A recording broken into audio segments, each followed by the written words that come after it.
cylinder valve nailer. Cylinder valve meaning that the cylinder moves up and down to actuate the tool. You can identify cylinder valve tools by all of them have a metal trigger, and they also have two valves in the trigger section. This is the trigger section. They have a trigger valve and a safety valve. This diagram shows the tool at the at-rest position, where air is applied to the nailer and the trigger nor the safety is engaged. Knowing where leaks are in the tool is knowing where air is in the tool. At the at-rest position, you have air in the handle, the cap area, and in one of the three chambers around the cylinder. There's three chambers in the cylinder. Here is the cylinder plate, which is at the very top. Below it is the chamber that actuates the tool. Below it is the chamber that keeps the cylinder up against the bumper. And then below that is the third chamber, which is the air return chamber, which brings the driver back to the at-rest position. When you actuate the tool, you have to pull the trigger and engage the safety at the same time, or both together. Both of these valves have to be open to allow air to go up the passageway in the body and fill this top chamber. When this top chamber fills with air, it pushes the cylinder down and allows the compressed air in the cap to rush in behind the driver. The driver then goes down, applying your fastener. As it passes the cylinder band on the cylinder, there's holes in here, and there's a rubber cylinder band around those, covering those holes. As the driver goes past those holes, compressed air goes into the air return chamber but cannot go back into the cylinder. It only goes one way. So the air return chamber fills with compressed air as the driver is in the down position. When you release the trigger and or the safety or both, this air that's in this chamber right below the cylinder plate is cut off. And now the air that's underneath in the center chamber can now push the cylinder back up with the assistance of the spring and seal off the top of the cylinder. That cuts off the airflow from the top. Now the air that's in the air return chamber rushes into the holes at the bottom of the cylinder and pushes the driver back up. This is an NR83 diagram, and if it's an NV83, NV indicates that it's a coil nailer, and the only difference in the coil nailer is that there's a second passageway that runs down to the bottom and actuates a feeder to push your nails forward. The NV83A5, the feeder is pushed back by compressed air and pushed forward by a spring. There is one nailer that is pushed both ways. The feeder is pushed both ways by compressed air, and that's the roofer's NV45AB series. The NV45AB series, the feeder is pushed back by compressed air and pushed forward by compressed air. So there's always air pressure down by the feeder, and that particular tool, has a particular leak, if you have a very slow exhaust leak coming out the top, look for the O-rings in the feeder section of that roofer. There's 3 O-rings in there, and people forget them all the time. If you have a slow leak and you've already replaced all the O-rings in the main body, it's most likely the O-rings in the feeder section. Okay? So this is the tool at the at-rest position. Again, when you actuate the trigger, it allows compressed air to go past the trigger valve into the safety valve. When you actuate the safety valve, it allows that compressed air to keep on going through the passageway of the housing into the first chamber of the cylinder. Pushing the cylinder down, air rushes in, actuate the driver. Compressed air, once it passes the center portion of the cylinder, compressed air goes into the air return chamber. And then when you release the safety valve and or the trigger, or both, that airflow from the handle gets cut off. And now the air pressure that's inside the center chamber pushes the cylinder back up, sealing it off, and the compressed air in the air return chamber pushes the driver back to the top. Very quick, very simple. 3 nails per second is usually the average of the cycle rate. That's the basic of how the cylinder valve nailer operates. Alright, then we went over the basic function of the tool. Let's go over disassembly. Disassembly is very simple. We've got 4 5mm bolts at the top, The bits that we use in the factory service center, we have the 4, 5, and 6. Those do have part numbers and can be ordered from Untitled HPT.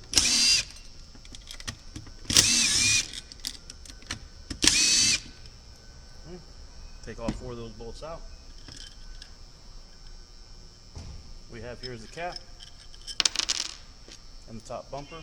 The top bumper, if you have to take the top bumper out, most of the time the gaskets that are in here will have to be scraped off. Make sure you get all that the old gasket material scraped off, and don't gouge the metal as much as possible. Usually when you take the cap off, as long as you're not changing out the body or the cap itself, this gasket, and if it doesn't rip or tear, you can reuse this gasket to put it back on. There's a figure 8 in here that seals off the passageway. This is the passageway that goes to the exhaust. It goes down through the body. This figure 8 seals off that passageway. That must be present. It must be installed properly, and if it's not there, it will cause a leak to come out the safety valve. The figure 8 does have a large side and a small side. If you took it off and don't remember which way it goes on here, on the cap, look at the indentation on the housing. There is a large side and a small side to remind you that the large side goes toward the side of the nailer. So when it goes, if the large side goes toward the side, put it on the cap, and it's ready to be reinstalled. If the tool doesn't have a lot of age on it, sometimes when you take the cap off, the cylinder will push right out with the spring that's in there. If it doesn't come right out, you can go ahead and install the cap bolts into the 2 bolt holes that are in the cylinder plate. This is the cylinder plate right here. Make sure they're screwed all the way in. They don't have to be tight. They just need to be snug, hand tight. Take a hammer or anything and give it a little bit of a twist, and that plate comes off. What you have here, the plate, you can see that creates that one chamber that pushes the cylinder down in the example before. Take those back out so we won't lose them. Now, if the cylinder doesn't come out, it may be stuck in there a little bit, and maybe it has some new O-rings or something. We can take the soft side of the mallet and give the housing a little tap, and it should pop out the cylinder. If this cylinder is real hard to come out, check the housing for impact marks. This tool, when you're on a job site, you're building a new house, you're on a concrete slab, people will grab the hose and set the tool down on the ground, causing this area to be first to hit the ground. Sometimes it doesn't sometimes it isn't set down very gently. This gets bent in. If this gets bent in, it will squash the bottom area of the cylinder, and it won't let the cylinder move up and down. That's how the tool operates. So if it can't move, the tool won't operate. Also check the top portion. If the cylinder doesn't come out, if the cylinder plate doesn't come out all that easy, when you remove the plate, turn it 90 degrees and try to put it back in. If the plate wobbles, that means that the hole that you're trying to put it back into is oblong. The housing is damaged, it's squished, and that's a good indication if you had a leak. Okay, what we have inside is the driver, the piston driver. The drivers cannot be replaced off the piston. This comes as a full assembly. So it's a piston driver assembly. The warranty on piston drivers and O-rings are 90 days because they are a wear item. In the basic illustration before, this is the cylinder band. This top portion here, when the plate is on, you can see this is the top chamber that pushes the cylinder down. This middle chamber is the chamber that holds compressed air to push the cylinder up. And then the rest of this area is air return chamber that is used to push the piston back up. This cylinder band, you'll see that there's a ridge on it. One side of it is thin, one side of it is thick. And when you install this band, make sure that you put the thin side over those holes. The holes are on to the bottom or to the lower portion of where the band goes. So the thin side goes over those holes, the thick side goes over the other portion. If you put it the other way around, not enough, you may not have enough air enter the air return chamber to make the driver go back up, or the band may get blown off. If an operator uses a compressed air that's above 120 psi, this band can also be blown off of this area, and the tool won't operate properly. So check to make sure that band is in the proper space. What you have inside of here is the cylinder spring, and then at the very bottom you have the washer that the cylinder rests on to give it a nice flat area to sit. The cylinder guide does have O-rings on the outside of it. The O-rings on the inside are on the cylinder, and the O-rings on the outside are on the guide. You'd be surprised how many people don't realize that the cylinder guide can come out. You can either reach in there and pull it out evenly, or we do have, this is our standard bearing pullers. There is a part number for this. The bearing pullers are part number 970804, and you can purchase these from the top of HBT. What I use on the bottom, you can use a block of wood down there to rest on the bumper, just to press down on here. Or what I use is a half-inch square drive to 1/4-inch hex, and it kind of goes right on the end there, nice and simple. It's just anything to rest on the bumper to be able to give it some support to bring the guide out. Screw it down. Usually when you use this for bearing pullers, the claws are facing inward, but when you use it to pull the cylinder guide out, face the claws outward. Adjust it out to where the claws are just beneath the cylinder guide, and then screw it back out. And it will bring the guide out nice and straight. You have to bring the guide out straight. If you don't, you could damage the housing or you could damage the guide.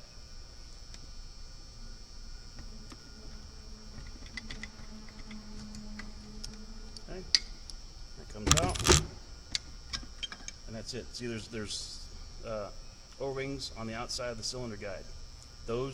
They're static, they don't move, they don't get wear on them, but they can go bad after a while. If the user ends up using a petroleum-based oil in the tool, it could damage the O-rings. But this section here, you can see there's two holes in the housing. The lower hole, that keeps that middle chamber full of air pushing the cylinder up. And this top hole, that hole fills the top chamber below this, that's just below the cylinder plate. That one fills that chamber to push the cylinder down. That's what these two holes are for. And what you have in there is the bumper and everything. That's everything in the center portion. If the bumper is damaged and it like flaked up or have little pieces of bumper everywhere, make sure you clean all that bumper out. Get every last piece out. It has to be totally cleaned out in order to operate properly. That's a little bit of a weird statement, but you'd be surprised how many tools come in and they're not operating properly. You open it up, there's a brand new bumper in there, and there's still little pieces of bumper inside the housing. Those little pieces, they float around in the tool, and they keep the tool from operating properly. If you're removing the magazine is held on by 3 bolts, 2 5mm in the front and 1 6mm in the back. When you look at the magazine, you'll see where the bolts are connected to. The bolt on the opposite of the feeder, that bolt the magazine is solid. It's just a hole that the bolt goes into. But if you look on the feeder side, you'll see the magazine has a slot. Don't take this bolt completely out. If you're not changing the spring, leave that bolt in so it can hold the spring in the nose, so you don't have a hard time with it. So we're going to take off the back bolt. That's number 6.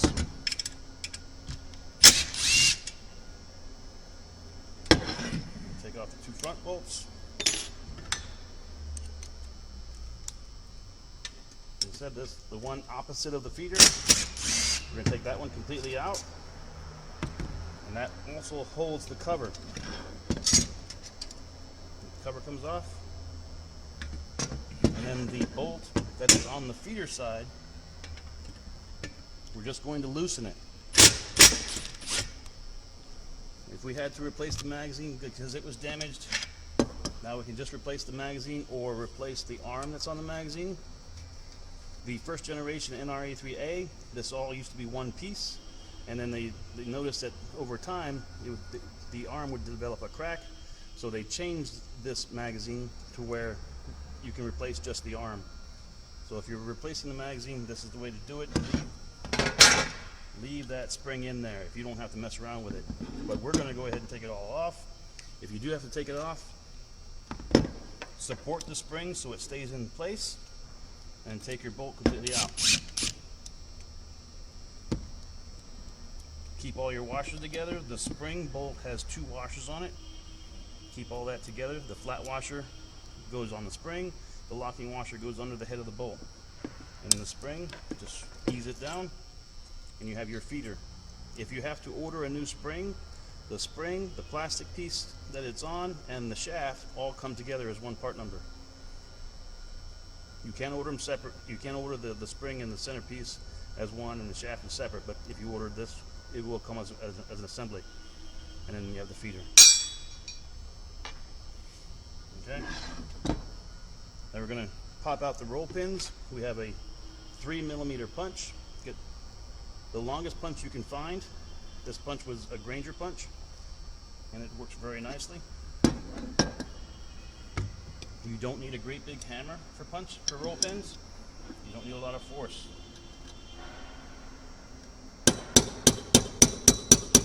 This front one, we're just going to knock it out until it's on one side. We just have to get it out of the way, that's all. And then the other roll pin, there's another roll pin in the back, down here by the feeder, by the safety valve. This roll pin has to come completely out, because it's through the cover, it's through the housing, and it's going past the safety, the push lever. It's holding that in. This one has to come completely out.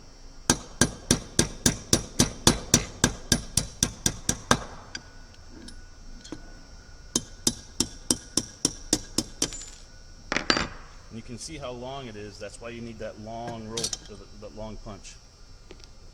Okay. Now everything came blowing apart there. Not too bad. There's the cover. That comes off. Then we have the push lever. This is an NR83A5, so it has the depth of drive adjustment on it. An NR83A5S would be just a solid push lever without the depth of drive option. You have the safety spring. The safety spring has to be installed. Users will take this spring out thinking that the nailer will operate faster. How much faster can you get than 3 nails a second? Okay, so this spring has to be in there. What it does is it has enough tension. It has enough tension to where if you rest the tool on the push lever, it holds the tool up to where the safety valve does not engage. Okay, and I had all my stuff fall out. Let me put that back in there real quick so you see where it's at. Okay, so that's the safety section, the safety spring. That must be reinstalled.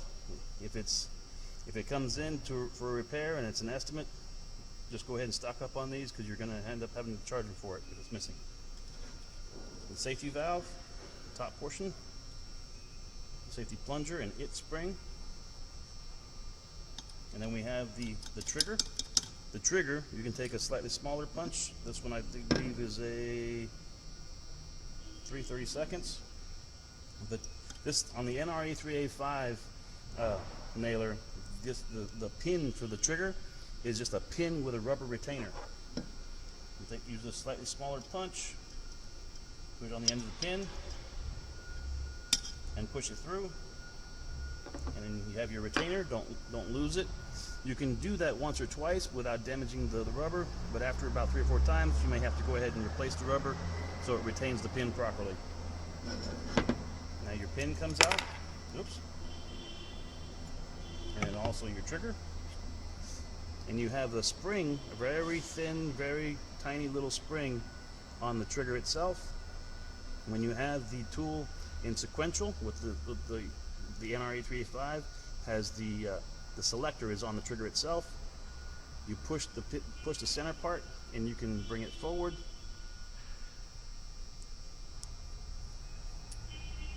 That's contact. And then when you push the knob in the back and push the pin toward the back of the trigger, that's sequential. Now if your spring falls out, or if you have to replace it, go ahead and put your selector in the sequential, and you'll see that there are like a little claw on the ends of the spring. And if you look down inside the trigger here, at the bottom of these two silver spots on either side, you'll see a little gap. There's a little gap in the corner at the very bottom. Probably can't see it too well right now in the video, sorry, but there's a little gap. You'll see a little hole in there. That's where the spring ends go. So push the button to raise it up, and put your spring in there, and then let it back down, and that's how your spring holds in there. Okay, and then if you have to, all of these inner parts of the trigger can be changed out also. There's a roll pin right here, real small. I think it's might be a 2.5 millimeter, or no, maybe a 3 also. You can see I don't do it too often. Yep, that is a 3 millimeter roll pin, holds all the internal parts of the trigger in. Okay, so now we have the safety valve and the trigger valve. The trigger plunger, we're going to go ahead and pull that plunger out. It has an O-ring on it, and that O-ring seals when the trigger is engaged. The cylinder valve tools, you'll have a small spurt of air between fully engaged and fully disengaged. As the trigger is being depressed, that little bit of air will spurt. It shouldn't be a lot. Sometimes you may not even notice it. But this O-ring seals the trigger when it's at rest. In the diagram, you can see a urethane ball. See the urethane ball right there? That's in the trigger section. That urethane ball and the valve packing that's in there seals the trigger when the tool is at the at-rest position. Okay, so now we have the trigger valve. We're going to use our spanner wrench. Spanner wrench, part number 970893. And again, you can get all these part numbers from the recommended tool list that we can supply for you. And just unscrew the trigger valve. If you have a leak coming from the trigger area, make sure that you identify which valve it's coming from. Remove your nails from your tool, and if you have at the at-rest position, actuate the push lever and listen for the tone of the leak. If the tone changes, then your leak is coming from the safety valve, which means your leak is actually in the main body of the tool from that middle chamber. There's air coming from that middle chamber, and it's going down the passageway and coming out the safety. If you do that and the tone of the leak doesn't change, actuate the trigger plunger, or look to see if the trigger valve or the trigger bushing is loose. If it's not all the way down, it could also leak. So what you have inside of here, this plate, this O-ring here, that doesn't seal anything. That just keeps your plate on your trigger bushing. What you have inside of here, is your urethane ball. Watch out for that little guy. It will jump off your bench and roll up underneath somebody else's bench. You'll never see it again. And at the very bottom, you have the valve packing. When you screw the trigger bushing all the way down, this valve packing seals that area from air being able to escape. So if this trigger bushing isn't all the way down, it won't seal up against the valve packing, and you'll have a leak coming out of the trigger. Okay, now we have the safety valve. Give it a little wiggle, pull it straight out. You don't want to pull it out at an angle. There's two O-rings on here which you could damage. So when you take it out, pull it straight out. When you put it back in, put it straight in. If you put it in at an angle, maybe the edge of where it goes on the housing could be too sharp and damage the O-ring. You won't notice it till you get it all back together again. And then guess what? You got to take it all back apart. And inside you have the safety plunger.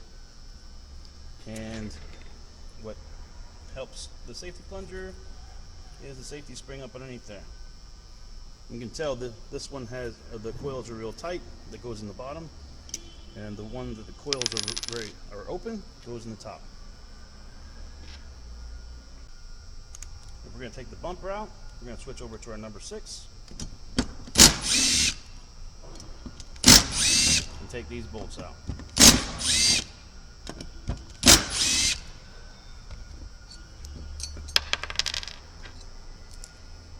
We have our nose, and we have our bumper. The bumper always comes out the nose area. Now, if you see this gasket and you see there's a little hole there, and you don't know what's that hole sealing, there's no hole there. Well, these bodies are also used for the NV83As, but they're not milled all the way. If this body was used for a coil nailer, this hole would be drilled. I don't know if you can see it all that good. There's a section right here, an extra section, where they would drill a hole all the way from here to here. And then that would make this body available to be used for NV83A. That hole is used to actuate the feeder on the coil nailers. But this is a strip nailer, so that hole is not necessary. But you can still use the same gasket. Alright? That's full disassembly. Reassembly, we're going to insert our bumper. We're going to use blue Loctite on our bolts.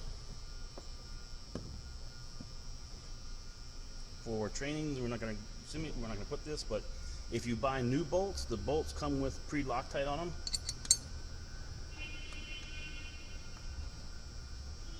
And just like a car tire, I mean, if you're going to use a new gasket or the same gasket, either way, just get into the habit of tightening your bolts up across from each other.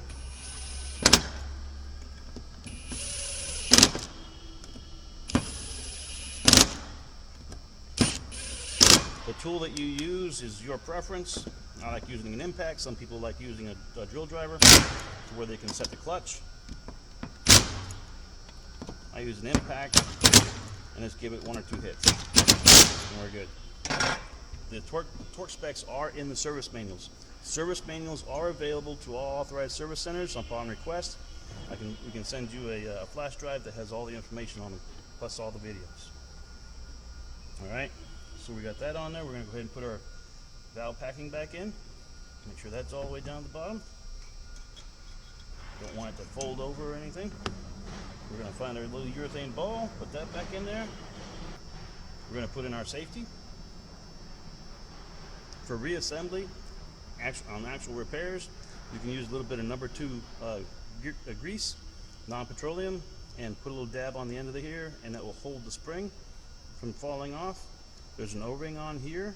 Make sure that that's intact and okay.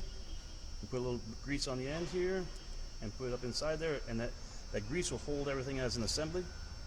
When you put the safety bushing back in, you'll notice that this ridge right here, the ridge that comes flush with the housing, there's a U shape. It's actually a U shape. One side goes all the way to the end, and then the rest of it has a U-shaped ridge around it. That ridge faces the trigger. So it goes in here and faces the trigger. So the plate that's on the trigger bushing will hold the safety valve in.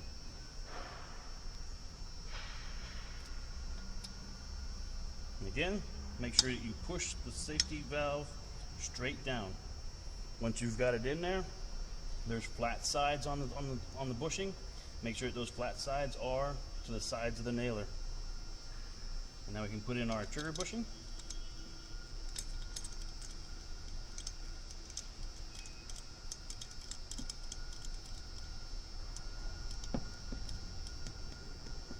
Get that hand tight and take our spanner wrench and tighten that down.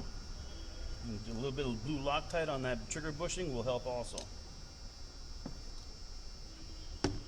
Alright, from this point what we're going to do is we're going to go ahead and reinstall our trigger, because putting that pin in to where you have to go through the housing, through the trigger, through the spring, through the trigger, through the housing can be sometimes a pain.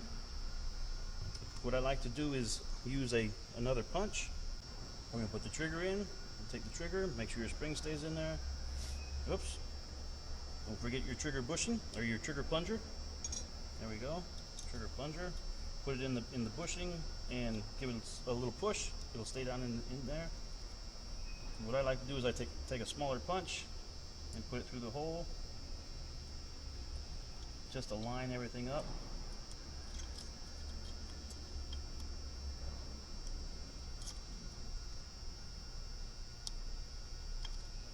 There we go. Take a flashlight and look down inside there and make sure that your spring and everything is lined up on your punch. Now take your pin for the trigger and put it through here. Put it right up against the end of your punch and follow it through.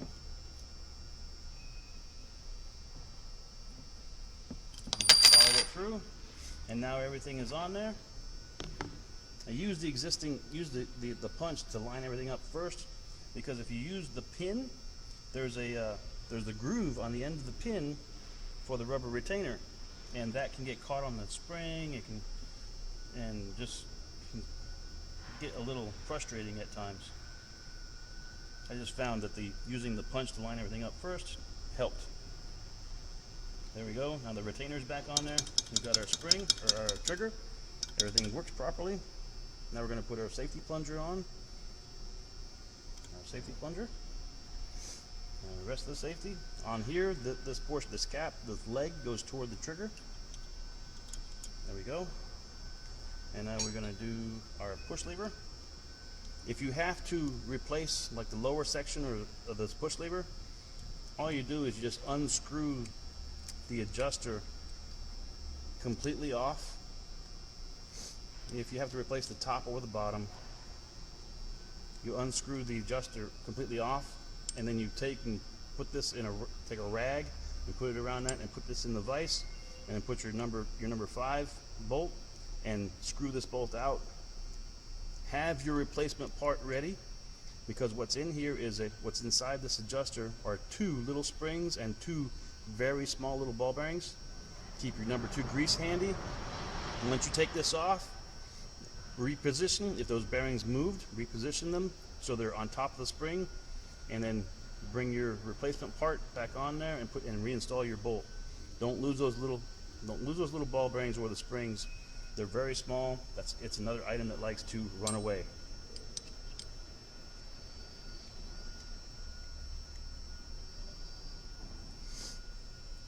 Okay, we didn't have to replace it, but we're good to go here. We're going to put this on. We're going to take our safety spring and install that. And right now, just to get it over with, I'm going to go ahead and put the nose roll pin back in. Now the second roll, this roll pin down by the trigger, it has to go through the cover, through the housing, and then back out the cover again. So we're going to place that where it goes. We've got our long roll pin. And we're going to get that in place. Just get it started. Get everything lined up. Get everything lined up so it actuates, and then give the push lever a push. Keep the handle, the cover, and the push lever. Make sure you're holding that in place down a little bit. This roll pin has to tuck in behind or in front of the push lever. So push the push lever down and toward the housing a little bit.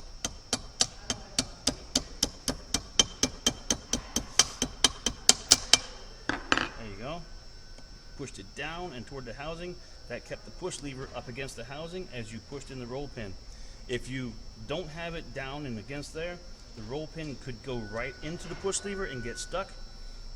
All you do is just take your punch and go through the other hole, and you're going up against the push lever and tapping on it a little bit to release the pressure, and then you can reposition your push lever the proper way and push in the push lever.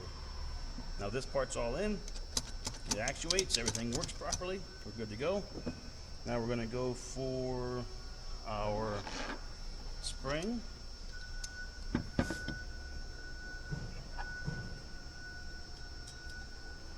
When you install the spring, the bolt hole for the spring goes on the same side as the handle that's on the feeder. Okay, you put the feeder in there. Make sure you have your bolt ready to go with the washers in the proper sequence. Take your spring, pull it out a little bit. Be very careful, because if you're using a new spring, it can be very sharp. So pull it out a little bit, line up your holes, get your bolt started, and you're good to go. Just 3 or 4 threads, you're good. It holds in. Now we're going to go ahead and put our magazine on. The magazine just slides over the spring.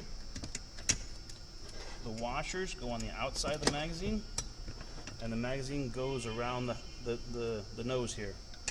The back bracket goes on the outside. It doesn't go on the inside.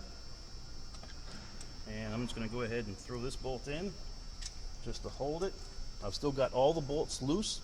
I'm going to make sure that all the bolts are positioned. Whoops. I love doing that.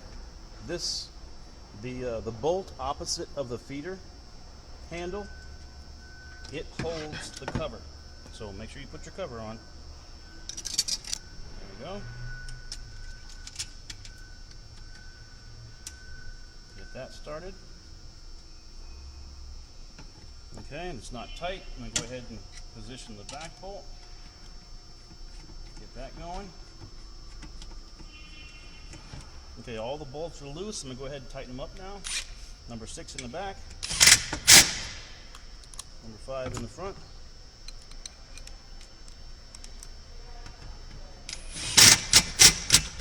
Remember, a little bit of blue Loctite on those bolts to keep them in.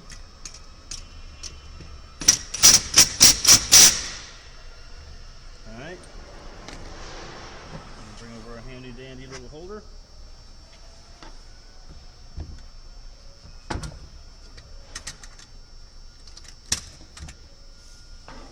And we're going to reinstall all the insides. I'm just going to go ahead and drop this washer in there now. You just drop it in there, it may not fall right into position. So just drop it in there and then take your scribe and put it onto the little spots where it's supposed to be. It's a little easier when it's straight up and down. There we go. Now it's nice and straight. Okay, we have our washer in there and it's all the way down at the bottom. We take our guide, and the guide has to go straight into the housing. Don't put it in at an angle. It will damage the O-rings on the outside. And as you do this, go ahead and make sure that everything is oiled up also. A little bit of pneumatic nailer oil on everything, or if you use lithium grease, just make sure everything's all greased up. But I'm going to push that in. Make sure it's all the way down. There's a ridge on the inside of the housing that the cylinder guide has to rest on, so that goes all the way down. Alright, I'm looking down in there, make sure my washer is still in place. Put my spring in there, take my cylinder and push it down. Now you're going to and make sure your cylinder goes straight down. It pretty much only can, because it has to go around the bumper and in the cylinder guide. And you may have to, depending on how much wear is on the tool, you may have to hold the cylinder in, because it may want to keep popping out on you. One other thing, if you have a tool that comes in and your driver, when you turn it upside down, the driver falls back, and you turn it forward, the driver falls forward. It may be, and you replace the O-ring, where the piston O-ring goes. If you look at it in a cross section right here, if you take the O-ring out and look at it across, this area where the O-ring is straight down, straight across, straight up. It should be square. Some tools you may find that the O-ring, over time of changing out the O-rings, has worn out where the O-ring goes, and now it's saddled out. It's saddled out to the point to where when you put the O-ring in there, it rests too deep and the O-ring does nothing. So if it's saddled out, then it's going to need a new piston driver. The piston driver, the end of it, you can see that it's like a crescent moon. The crescent moon portion goes back toward the magazine. If you don't know, if you can also look down through the nose, the driver only goes in the nose one way. Alright, so that popped out. We'll put that back in there. Put our driver in, put that down, and take our plate. And again, if your cylinder does not go in very easily, check if you could have a damaged housing. All right, this one is nice and wants to pop out on me, so I'm still holding everything down because it wants to pop out on me. I got my figure 8 in there so I don't leak. I got to put that on there, line up my holes.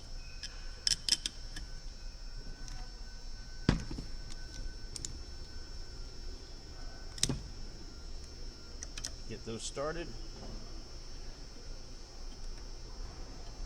There's one.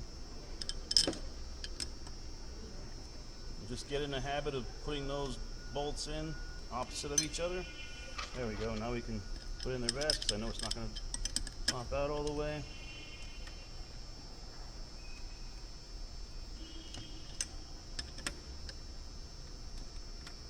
I like to get the thread started first so I don't strip cross thread.